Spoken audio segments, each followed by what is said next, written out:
Hello, hello, hello, hello. I'm Scruffy, and this is Scruffy Tales, and welcome to the War Zone. And in this video, we will be talking a bit about the Swedish Leopard 2 tank, the Strv122, and the Swedish self-propelled howitzer, the Archer, since we have seen a couple of videos from Ukraine where Ukrainian television interviews Ukrainian soldiers who are operating these two vehicles. And what it basically comes down to is that Ukraine are using these vehicles like tank destroyers.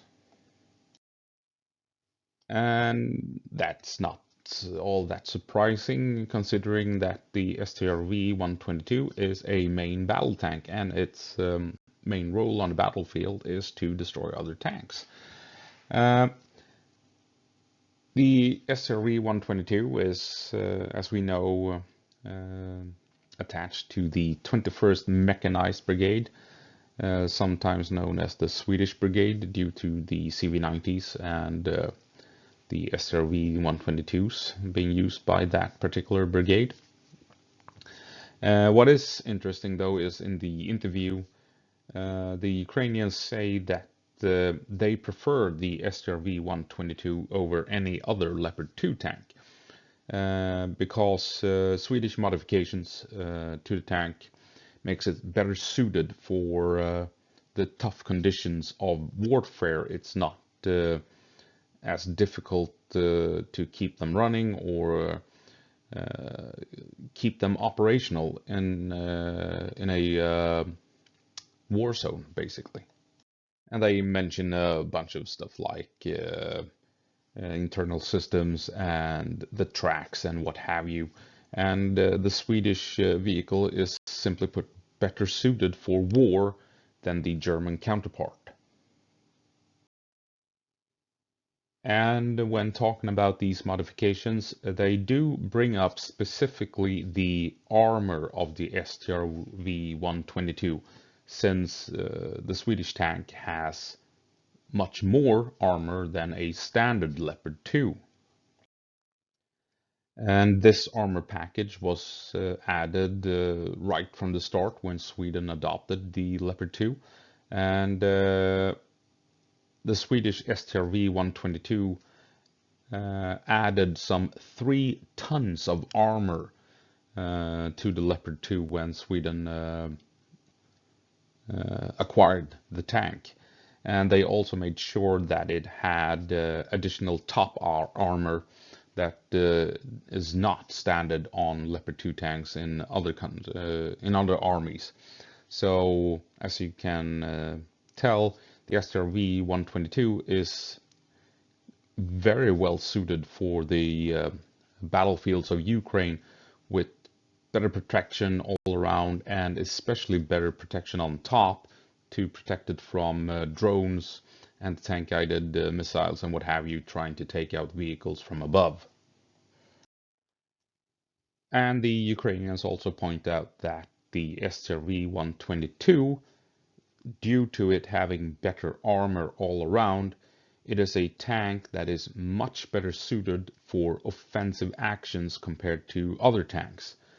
It is a tank more or less built and designed to attack the enemy. It is designed to advance on enemy position, take ground, and force the enemy to make decisions, because the tank is not just sitting around waiting for an opportunity to arrive. It will actively seek out opportunities to engage the enemy, and that is what the Ukrainians are using them for. And that is the whole point of the additional armor and so on. There is, of course, one drawback, big drawback maybe, depending on how you view it, and that is the main gun. The gun is still capable. It's a very good gun, but it has a shorter barrel than Leopard 2 tanks usually are equipped with. And this means the gun is not as accurate at long range, and it doesn't have the same punch as longer barrel cannons. So other Leopard 2s in the war will be more accurate at distance, and they will provide more stopping power when dealing with Russian tanks. So that is the drawback of the Strv122. The tank, or the gun I should say, is still very much capable. It's nothing to sneer at, but compared to other Leopard 2 tanks, the Strv122 falls a bit short when it comes to dealing out punishment in armored warfare.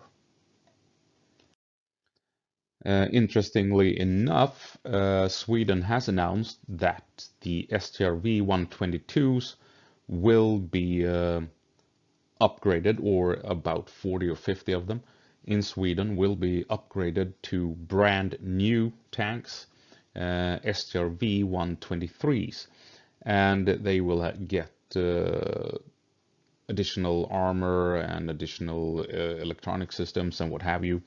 And one of the major things in this upgrade package is that the new Swedish tanks, the Strv123s, will have a longer barrel gun, more than likely due to data collected from the Ukraine war. The Swedish army has seen the need to adopt the longer barrel gun to give an otherwise excellent tank that extra edge in the armored combat. Moving on to the archers, Ukraine has received 8 archers, and by the looks of it, all 8 are attached to the 45th Artillery Brigade, operating in the same area as the 21st Mechanized. And according to Ukraine, the Archer outclasses anything in the Russian arsenal. Its speed, its accuracy, its ability to quickly open fire only seconds after receiving a fire mission is unmatched in the war. And they also mention specifically that the Archer has been used against Russian mortar positions, so helping out in active battles, depriving the Russians of mortar support. And also they also pointed out that they have used the Archer to take out Russian tanks, and that the Archer only requires 1 round to score a kill, which is quite incredible. Yes, we know that bonus rounds have been used by Ukraine, and bonus round is an artillery shell that carries 2 heat charges that are deployed in midair, and they then start scanning for targets on the ground, finding armored targets, and then they home in on the target and fire a copper cone from above, just like an NLAW basically, and this destroys the tank with a top attack hit. But you know that you just fire 1 artillery shell to deal with 1 tank, that is quite incredible. And I did not expect Ukraine to use the Archers for this specific mission, even if, you know, we knew that the ammunition existed and that artillery can hunt tanks. But I thought it was the artillery duel that the Archers would be used for. But it seems that they're used to hunt down mortars and even tanks. But I mean, it does make some sense if they're using it to strike these specific targets close to the front line. The Archer can quickly set up and engage targets as they appear, and you know, it with the shoot and scoot capability, it just packs everything into the truck once you've fired a couple of rounds, and then you get moving, meaning enemy artillery can't hit it. So it just moves around, enemy targets appear, it gets the gun out, fires a couple of rounds, and then gets going again. And the Russians can't counter it with counter battery or drones or what have you. It's just a mobile gun platform that will open fire when required when a target appears, and the Russians can't pin it down. So it does make some sense when you think about it. So it appears as if Ukraine is relying on these two vehicles in particular for directly influencing the front line and ongoing battles. So if we take a look at the Strv122, with its excellent armor, the tank has survived Russian drones and anti-tank guided missiles and artillery, and it can challenge Russian tanks and positions much more aggressively due to the fact that it has extremely heavy armor, and it is quite possibly the most capable tank serving in the war. Its presence on a specific battlefield will affect the outcome of that engagement. The Russians have to adapt to the presence of this very capable tank. And like we heard from the Ukrainians themselves, they do prefer this tank over any other Leopard 2 tank. So if an Strv122 shows up, it will have an effect on that specific battle.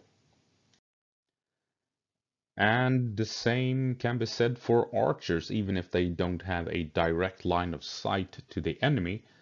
They are being used, according to Ukraine, against mortars and tanks.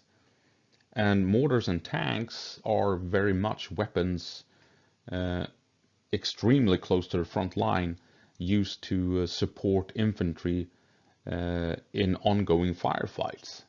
So it appears as if the archers, they are not used to hunt down enemy artillery, but rather to affect specific battles by removing Russian mortar support and removing Russian heavy armor from an ongoing firefight.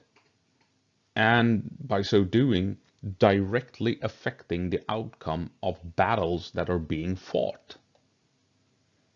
So it's not like the archers are used to take out enemy artillery positions way behind the front lines. They're used against specific targets that can specifically change the outcome of an ongoing battle. So, I mean, you can imagine it yourself. If the Russians are moving up with tanks and then you call in support from an archer, and the archer can one-shot 2-3 tanks within a minute of them actually arriving on the scene. And as those tanks blow up, then Strv122s can move in with their additional armor and aggressively counterattack Russian positions, and forcing the Russians to abandon any ground they've recently taken. So the equipment Sweden has sent to Ukraine is extremely important and has had a very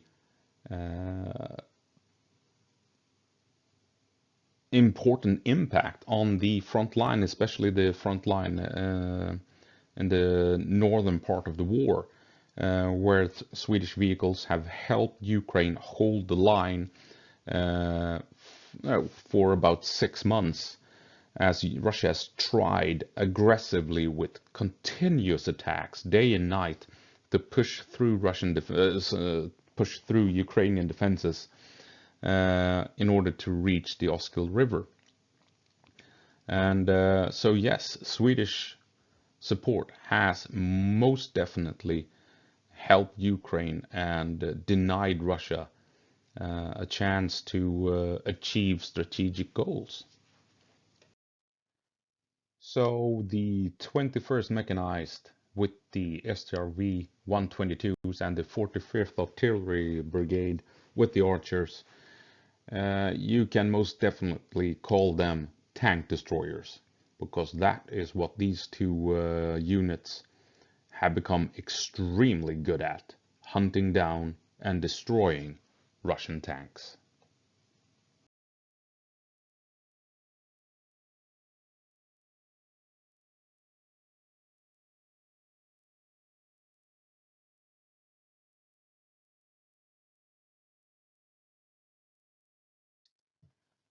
Thank you for watching. That's all I have for you tonight, and I'll see you in the next one. Until then, go på marsch, Ukraine.